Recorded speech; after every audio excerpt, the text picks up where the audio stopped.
तो बच्चों, आप सभी लोगों का हमारे YouTube channel physics by Dharmendra Pandey पर बहुत बहुत स्वागत है।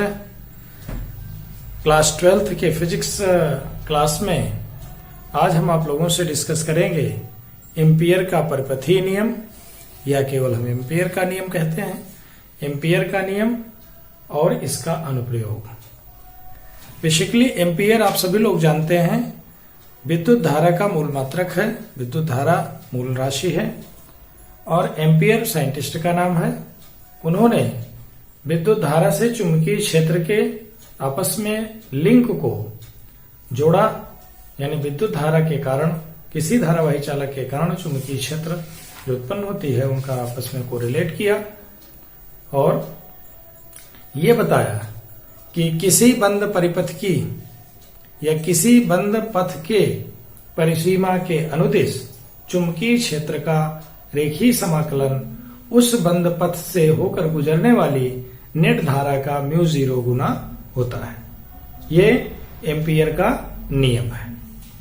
इस नियम का हमें प्रूफ पढ़ना है और इसके अनुप्रयोग पढ़ने हैं। इसके 3 अनुप्रयोग हैं।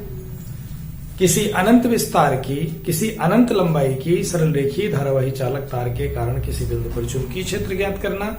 दूसरा, किसी धारावाही परिनालिका के कारण चुंबकीय क्षेत्र ज्ञात करना। तीसरा, किसी टोरॉइड के कारण चुंबकीय क्षेत्र ज्ञात करना।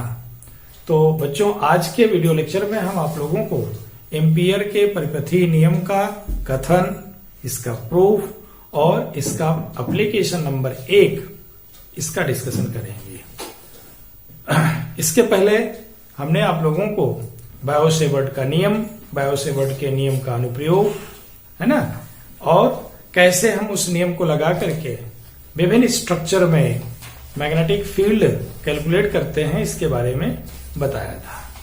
तो आइए बच्चों देखते हैं एम्पियर का परिपथीय नियम क्या है। एक बार फिर से रिकॉल करिए। जस्ट किसी बंद परिपथ की परिसीमा के अनुदिश चुंबकीय क्षेत्र B का रेखीय समाकलन उस बंद परिपथ से होकर गुजरने वाली समस्त धाराओं का μ0 गुना होता है। ये हमने लिख दिया है यहां पर। एम्पियर का परिपथीय नियम या केवल एम्पियर का नियम कहें। इस नियम के अनुसार किसी बंद परिपथ की परिसीमा के अनुदिश चुंबकीय क्षेत्र का रेखीय समाकलन उस बंद परिपथ से गुजरने वाली नेट धारा का μ0 गुना होता है। अब B चुंबकीय क्षेत्र है, dl इसलिए लगा है कि लाइन इंटीग्रल हम ले रहे हैं। B dot dl closed line integral is equal to μ0 times I। अब यहां देखिए, ये जो हमने बनाया है एक करंट कैरिंग वायर मान रहे हैं, जिससे होकर के कोई I धारा नीचे से ऊपर की दिशा में बह रही है ना।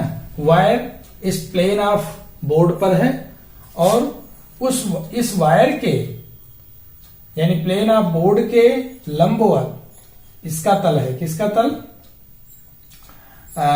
एक रिंग है या एक वलय है ना, उसके अक्ष पर इस वायर को हम मान रहे हैं। ठीक है। इसके चारों तरफ जो हमने एक बंद परिपथ बनाया सर्कुलर शेप का, तो उस सर्कुलर शेप की त्रिज्या कितनी है? R है। और यहां पर कोई एक पॉइंट P है। इस करंट कैरिंग कंडक्टर के कारण बिंदु P पर चुंबकीय क्षेत्र की गणना हम अनंत लंबाई के धारावाही चालक तार के कारण इस सूत्र से कर लेंगे। तो मान लिया R त्रिज्या का एक वृत्ताकार लूप, जिसके अक्ष की दिशा में किसी तार में I धारा प्रवाहित हो रही, जो कि नीचे से ऊपर की तरफ है। इस धारावाही चालक तार के कारण वृत्त के किसी बिंदु पर चुंबकीय क्षेत्र, अगर पॉइंट P हम यहां लिए हैं, यहां ले लें, यहां ले लें, सिमेट्री है इसमें, किसी भी तरफ ले लें, तो B की वैल्यू आएगी μ0/2 पाई I/R। इसको बच्चों आप लोगों ने बायो-सेवर्ट के नियम के अनुप्रयोग नंबर 1 में परिमित आकार के किसी धारावाही चालक तार के कारण चुंबकीय क्षेत्र में स्पेशल कंडीशन इंपोज करके जब α1, φ1, φ2 को π/2 किए थे, तो ये सूत्र प्राप्त हुआ था। दिशा चुंबकीय क्षेत्र की क्या होगी? क्रॉस सर्किल होगी, यानी जिस तल में यह तार रखा है, इसके तार को मान लीजिए अंगूठे की तरफ हम लें, तो इसके प्लेन के नॉर्मल डाउनवर्ड डायरेक्शन में चुंबकीय क्षेत्र की दिशा होगी। ओके। और इसी यानी बिंदु P पर चुंबकीय क्षेत्र की दिशा, अगर ये वलय हम माने तो वलय के इस पॉइंट पर चुंबकीय क्षेत्र जो होगा इस दिशा में होगा, है ना, इस दिशा में, डाउनवर्ड डायरेक्शन में। और वलय का एक अवयव ले लें, इस बंद पथ का एक अवयव ले लें dl, तो dl वेक्टर और b वेक्टर दोनों एक डायरेक्शन में होंगे। एक बात ये, थीटा इसलिए 0 लिखा है। वृत्तीय पथ के प्रत्येक बिंदु पर चुंबकीय क्षेत्र का परिमाण समान होगा। क्यों समान होगा? क्योंकि I करंट उतनी ही फ्लो कर रही है, R सिमेट्री है इस बंद परिपथ में, इसलिए R यानी इस तार के लंबवत जो बंद परिपथ की परिसीमा है उसका हर पॉइंट समान दूरी पर है। तो you can say that magnetic field intensity magnitude wise same at each and every point on the circular loop. और तो B को नियत मान सकते हैं। अब अगर हम B डॉट dl ले लें, B dot dl line integral, what we will get is that कि B dl cos 0, A dot B की वैल्यू हमें पता है, AB cos theta, that is line integral B dl। Since ये हमने B को कांस्टेंट मान लिया तो इंटीग्रल पर इसका कोई प्रभाव नहीं पड़ेगा, B taken outside, so we have B is equal to B dot dl closed integral is equal to B into dl का L होगा। और L है क्या? इस पूरे बंद लूप की लंबाई है, और इस लूप की लंबाई का मान क्या होगा? हमें त्रिज्या मालूम है इस पथ की, तो हम लंबाई लूप की या उसकी परिसीमा की लंबाई निकाल लेंगे, जो कि वृत्त की परिधि के बराबर होगा 2 पाई r। इसमें B की वैल्यू रखते हैं μ0/2 पाई I/r 2 पाई r। तो हमें B dot dl okay line integral क्या मिला is equal to μ0 times I। ध्यान रहे यहाँ I सिंगल धारा नहीं, अगर बहुत सारी धाराएं आ रही हैं तो नेट जितनी धारा होगी जो कि उससे होकर के थ्रेड करेगी या उससे होकर के निकलेगी, किससे? बंद परिपथ से होकर के या बंद पथ से होकर के जितनी धारा निकलेगी उस समस्त धाराओं को हम यहाँ I से इंडिकेट कर रहे हैं। तो बच्चों हम आई होप कि आप लोगों को यह एम्पियर का नियम, ये उसका कथन है और ये उसका प्रूफ है, अच्छे से समझ चुके होंगे। समझ गए ना? वेरी गुड, बहुत अच्छा। चलिए फिर से एक बार हम आपको दिखाते हैं, इस चीज को बताते हैं। नियम एक्चुअली क्या है? नियम यह है किसी बंद पथ या परिपथ की परिसीमा के अनुदिश किसी चुंबकीय क्षेत्र का रेखीय समाकलन उस बंद परिपथ से होकर गुजरने वाली समस्त धाराओं के μ0 गुना होता है। ये तो कथन है, इसको सिंपली लिखा जाएगा B dot dl line integral is equal to μ0 times I। तो अब हम एक बंद पथ एज्यूम करें और सिंप्लिसिटी के लिए हम एक सर्कुलर पथ लेते हैं, है ना, सर्कुलर पथ लेते हैं। उसके एक्सिस पर कोई एक अपरिमित आकार का कोई एक धारावाही चालक एज्यूम कर लें जिसमें नीचे से ऊपर की तरफ करंट फ्लो कर रही है। तो उस अपरिमित आकार के धारावाही चालक के कारण उस बंद परिपथ, और धारावाही चालक कहाँ है? उस बंद परिपथ या बंद लूप या बंद पथ के अक्ष पर है। चूंकि वृत्ताकार लिया है उसके अक्ष पर, यानी उस वलय के तल के लंबवत हमारा करंट कैरिंग कंडक्टर है। और इसको मान लिया R त्रिज्या का है, तो P पर हम अगर चुंबकीय क्षेत्र निकालें तो क्रॉस सर्किल होगा नीचे की तरफ, यानी डाउनवर्ड डायरेक्शन में, और हमारा dl वेक्टर भी नीचे की दिशा में होगा, दोनों सेम। तो B की वैल्यू ये बायो-सेवर्ट के नियम के एप्लीकेशन पार्ट से μ0/2 पाई I/r, हम पहले से पढ़ चुके हैं, दिशा पे लिख दिया। वृत्तीय पथ के प्रत्येक बिंदु पर इसका मान समान होगा लॉजिकली, क्योंकि I सेम है, R भी सेम रहेगा हर पॉइंट के लिए। तो B डॉट dl अगर हम कैलकुलेट करें तो हमें ये मिल जाएगा μ0 times I, which is very simple. आप लोग इसको कर करके देखिएगा। ओके बच्चों, now we come to the application part. Okay, तो इसको हम रखे रहते हैं। तो एप्लीकेशन क्या है? एप्लीकेशन ऑफ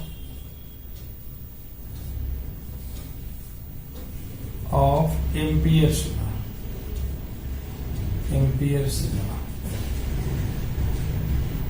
यानी एम्पियर के नियम का अनुप्रयोग,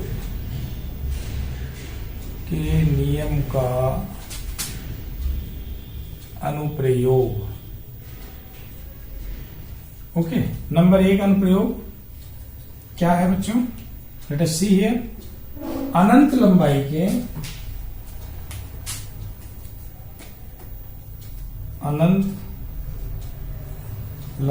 के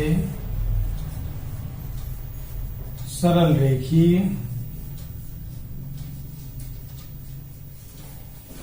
धारावाही चालक तार के कारण चुंबकीय क्षेत्र, दैट इज आवर ऑब्जेक्टिव। तो बच्चों देखिए, हमारे पास दिया है, एक मान लेते हैं current carrying conductor having infinite length which is straight, I current इसमें थ्रेड कर रही है नीचे से ऊपर की तरफ, ऐसा मान लिया। माना अनंत लंबाई का एक सरल रेखीय धारावाही चालक तार जिसमें आई धारा ऊपर की तरफ प्रवाहित हो रही है। हम ऑब्जेक्टिव तो लिखेंगे, जो दिया है क्या निकालना है। इस तार से लंबवत ए दूरी पर, या आर दूरी लिख दो, नो प्रॉब्लम, आर दूरी पर स्थित बिंदु P पर हमें चुंबकीय क्षेत्र ज्ञात करना है।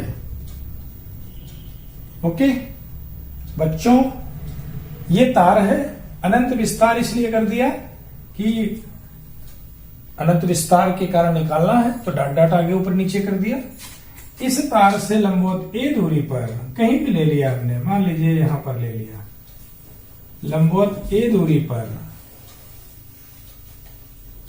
है ना, कोई पॉइंट P है, आर दूरी पर कोई पॉइंट P है जहां हमें चुंबकीय क्षेत्र ज्ञात करना है, V की वैल्यू कितनी है। तो अब करते क्या है, इसके लिए आर त्रिज्या का एक वृत्तीय लूप कल्पना करते हैं, खींचते हैं, जिसके अक्ष पर चालक तार तथा परिधि पर बिंदु P है, ऐसा मान लेते हैं। खींच दो बच्चों, खींच दिया, ओके लो, ओके। अब क्या करना है हमको, ठीक है, तो इस बिंदु P पर चुंबकीय क्षेत्र की तीव्रता मान लेंगे, एज्यूम करते हैं B है, ओके। यहां पर चुंबकीय क्षेत्र की तीव्रता क्या है, B है, और इसका एक अवयव, इसकी दिशा किधर है, इधर है, ठीक है, और चुंबकीय क्षेत्र की दिशा भी इधर होगी, B की दिशा मान लीजिए इधर है, B, ओके। बिंदु P पर एक अवयव dl लेते हैं, इसकी दिशा तथा चुंबकीय क्षेत्र की दिशा समान होगी। ये थीटा बराबर क्या होगा, 0 डिग्री होगा, ओके। अब हमें क्या करना है, माना बिंदु P पर चुंबकीय क्षेत्र कितना है, माना बिंदु P पर चुंबकीय क्षेत्र B है। ओके, तो अब हम निकालेंगे B dot dl is equal to क्या मिलेगा, B dl cos 0 is equal to B dl is equal to B takes outside dl। क्यों, पथ के प्रत्येक बिंदु पर B का परिमाण नियत होगा।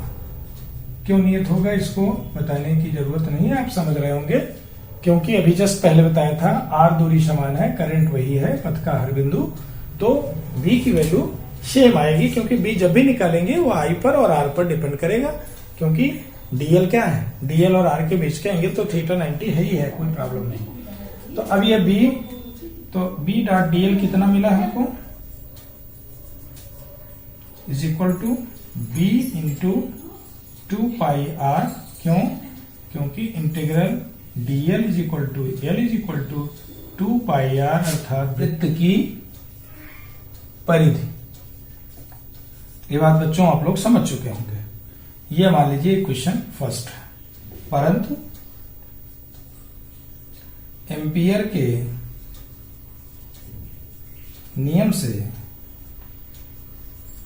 से ये बात हमको पता है कि B डॉट dl होगा कितना, म्यू 0 टाइम्स I। समीकरण 1 व 2 की तुलना करने पर हमें क्या मिला बच्चों, B गुणे 2 pi R is equal to mu 0 times I, that is B is equal to mu 0 upon 2 pi I बटे R। This is expression for magnetic field intensity due to a current carrying conductor which is straight of infinite length at a perpendicular distance R। यह उस धारावाही चालक जिसकी लंबाई अनंत है में current flow कर रही है, इस तौर से लंबोतय दूरी पर स्थित किसी बिंदु पर चुंबकीय क्षेत्र का व्यंजक है। और बहुत अच्छी तरीके से आप लोगों ने समझा कि इस व्यंजक को कैसे प्राप्त करते हैं। इसकी दिशा क्या होगी, दिशा चुंबकीय क्षेत्र की दिशा पहले जिक्र कर दी है, क्रॉस सर्किल होगी।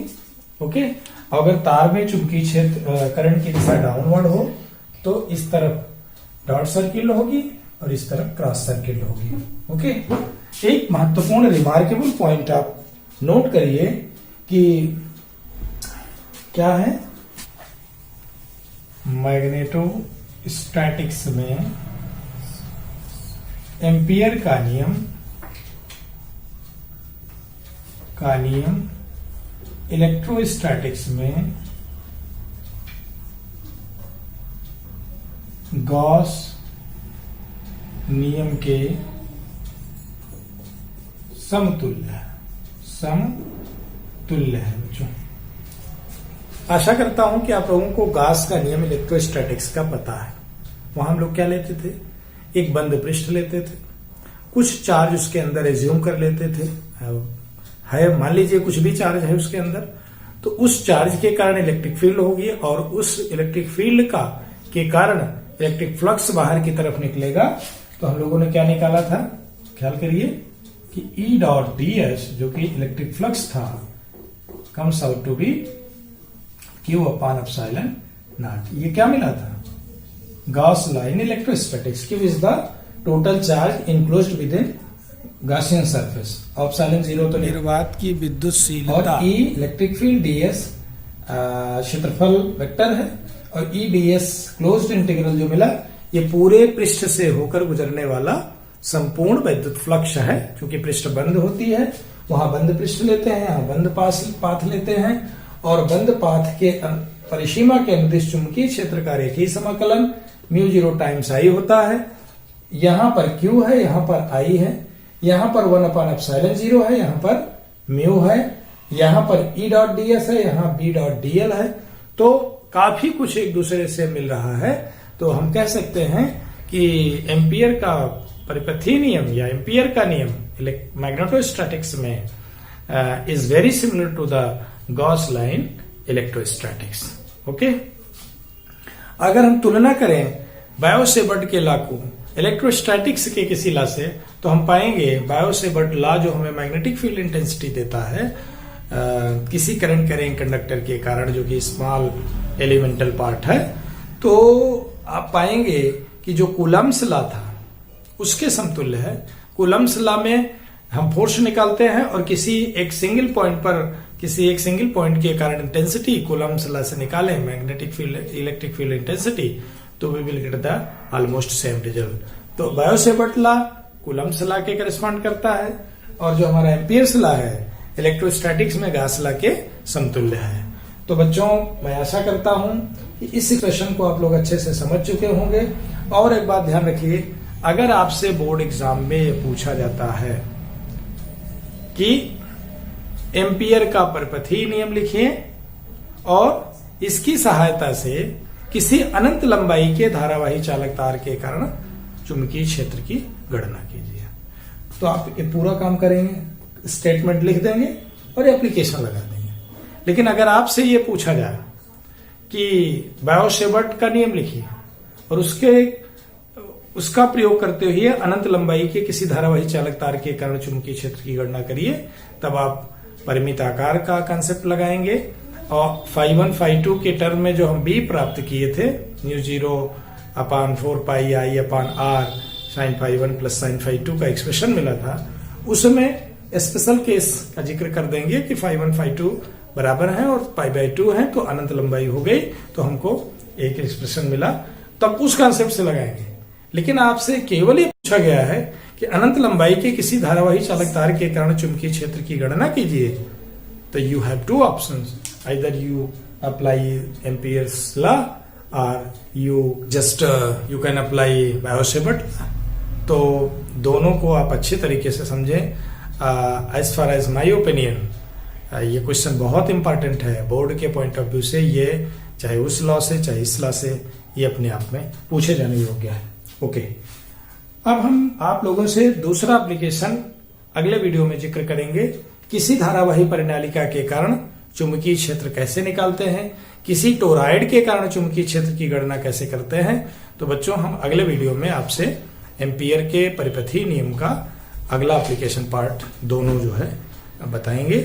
तो तब तक के लिए ये वीडियो आप पढ़ करके अपनी अपनी कॉपी में नोट कर लीजिए। If you have any doubt you can ask, अपने कमेंट्स जरूर लिखिए, लाइक करिए और अपने मित्रों में इस वीडियो को शेयर करिए, क्योंकि जितना अधिक से अधिक आप उसमें आप लोग पढ़ेंगे सीखेंगे, विच इज जो कि मेरा पर्पज है कि बच्चे अधिक से अधिक सीख लें इस कोविड पैंडेमिक में, जब सभी लोग क्लास में आकर के नहीं पढ़ सकते हैं। तो इसके कारण से मैंने अतिरिक्त समय दे करके ये वीडियो बनाया है और आप सभी लोग इससे अधिक से अधिक सीखें। तो आज के लिए बस इतना ही।